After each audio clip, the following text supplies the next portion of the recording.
L'objectif de cette audition est simple. Il faut aller droit au but.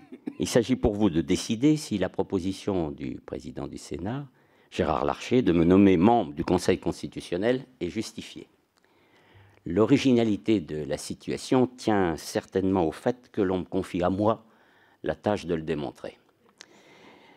Afin d'y échapper, au moins partiellement, je compte finalement beaucoup sur vous pour décider ce que je devrais être, sachant vous-même ce que j'ai été, avant cette fois-ci moi-même de vous dire ce que je suis. Ce que je devrais être. On me demandera d'en prêter serment devant le président de la République. Je devrais jurer de bien fidèlement remplir mes fonctions et de les exercer en toute impartialité, dans le respect de la Constitution, ainsi que de garder le secret des délibérations et des votes. Je le ferai sans crainte d'y faillir, parce que j'ai déjà dans ma vie prêté 2 fois serment, en m'engageant à respecter, à conserver certaines qualités qui sont directement en rapport avec les fonctions que vous me confierez peut-être au Conseil constitutionnel. J'ai prêté la première fois serment devant la Cour d'appel de Bourges pour exercer la profession d'avocat avec dignité, confiance, indépendance, probité et humanité. Je n'ai pas une seule fois dans ma carrière manqué à ce serment, je le dis parce que vous pouvez le vérifier. La seconde fois, c'était devant vous, tous, mes chers collègues, puisque c'était dans l'hémicycle du Sénat, quand j'ai juré et promis de bien fidèlement remplir mes fonctions de juge à la Cour de justice de la République, de garder le secret des délibérations et des votes, et de me conduire en tout comme un digne et loyal magistrat. J'ai siégé à la Cour de la République. Je n'ai pas manqué à ce serment et il n'y manquerai pas dans l'avenir puisqu'il m'engage encore. Vous avez noté que le serment des membres du Conseil constitutionnel est le seul à faire expressément référence à l'impartialité. En ce qui concerne l'impartialité objective, il n'y aura pas évidemment de difficulté. En ce qui concerne l'impartialité subjective, celle-ci repose nécessairement sur la confiance. Vous aurez peut-être la conviction que je peux manifester cette qualité.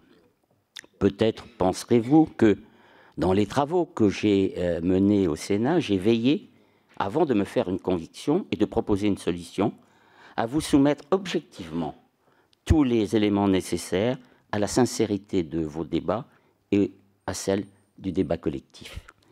Ce fut mon attitude lorsque je fus membre de commissions d'enquête, et en particulier lorsque je les ai présidées, et me semble-t-il lorsque j'ai exceptionnellement présidé votre commission des lois en l'absence de notre président Philippe Bas. Dans mes responsabilités de président du comité de déontologie du Sénat, j'ai peut-être pu aussi en donner la preuve. C'était d'ailleurs une exigence qui m'avait été très clairement exprimée par le président Larcher. Pour ce faire, celui-ci a d'ailleurs assuré et protégé ma totale indépendance.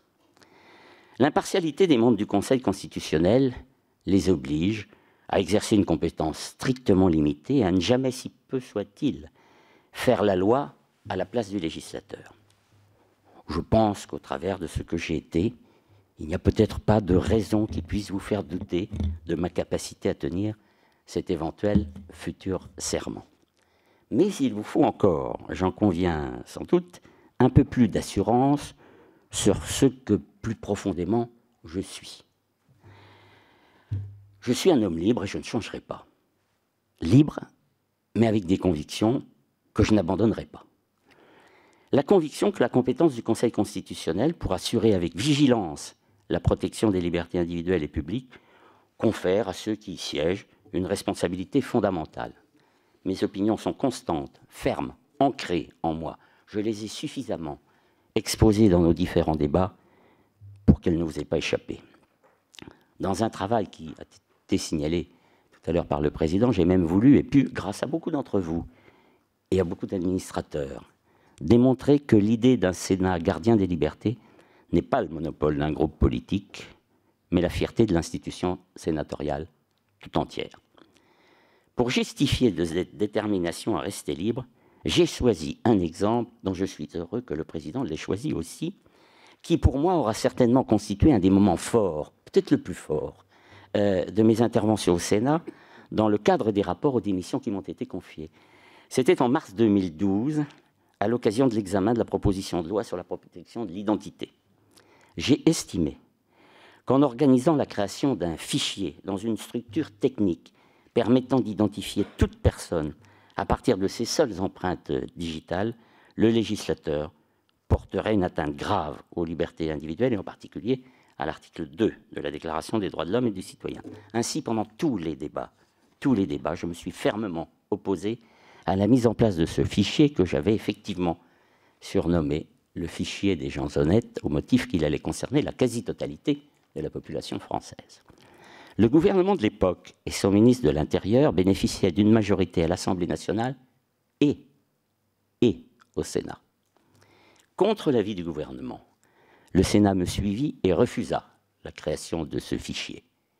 L'Assemblée nationale, finalement plus obéissante, se soumit aux volontés du ministre de l'Intérieur. Et dans une décision du 22 mars 2012, dans des termes qui rappelaient très fortement ceux qui avaient été retenus par le Sénat, le Conseil constitutionnel déclara anticonstitutionnelles les dispositions afférentes à ce fichier comme portant une atteinte grave au droit à la protection de la vie privée.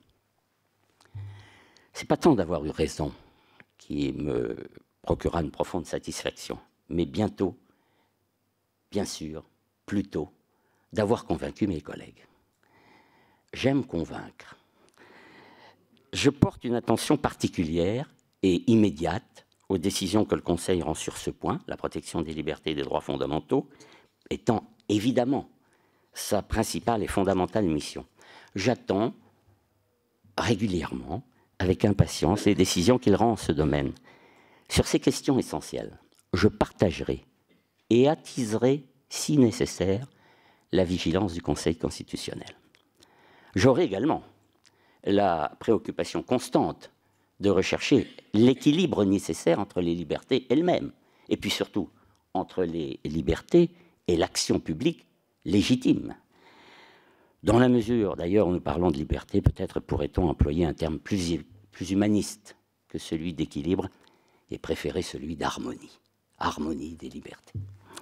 En revanche, c'est bien à l'équilibre qu'il faut s'attacher, avec une pesée attentive, lorsqu'il s'agit de préserver dans la procédure parlementaire les prérogatives de chaque assemblée. Dans ce domaine, j'ai exprimé mes convictions en qualité de rapporteur lors des débats du groupe de travail initié par le président Larcher sur les révisions constitutionnelles utiles à la France. Elles ont été retenues au sein d'un très large consensus et sur ce point, peut-être d'ailleurs une totale unanimité. Conviction enfin, et que vous attendez que j'exprime à nouveau, de protéger l'existence vitale pour notre démocratie et pour la vie de tous les territoires de collectivités locales réellement libres de s'administrer elles-mêmes. Certes, il ne s'agit pas de transformer la République une et indivisible en une fédération de collectivités locales. Pour autant, en ce domaine, qui peut contester que l'équilibre n'est pas atteint et qu'à pas mesurer des réformes rassurantes sont nécessaires, sans doute par la voie de précision constitutionnelle, dont peut-être je ne pourrai plus être l'acteur, mais dont certainement je serai guetteur de la portée. Conviction aussi que le bicamérisme est consubstantiel à la démocratie et au respect de ses équilibres. C'est le président René Mounoury qui disait, je cite, « deux chambres, c'est deux chances ». C'est effectivement deux chances pour la protection des libertés, deux chances pour l'expression démocratique, deux chances pour la qualité de la loi et deux chances pour la représentation des territoires et de leurs habitants. En conclusion de ce que je devrais être et de ce que je suis, libre, fidèle à mes convictions, je serai impartial dans l'analyse de la volonté du constituant. S'il m'est impossible de vous donner l'assurance d'une compétence actuellement totalement éclairée en droit constitutionnel, j'apprendrai, et s'il était, vous le comprendrez, un peu difficile pour moi d'inventorier des qualités que vous n'auriez pas préalablement identifiées, il m'est en revanche aisé de prendre publiquement l'engagement de respecter ce que je devrais être. Et pour éclairer votre jugement, je ne veux rien vous dissimuler de ce que sera ma conduite, je ne crois pas pouvoir faire mieux en faisant mienne cette devise, qui pourrait d'ailleurs être celle du Sénat, qui d'ailleurs est portée par tradition orale par notre président Gérard Larcher. Cette devise, c'est « Jamais non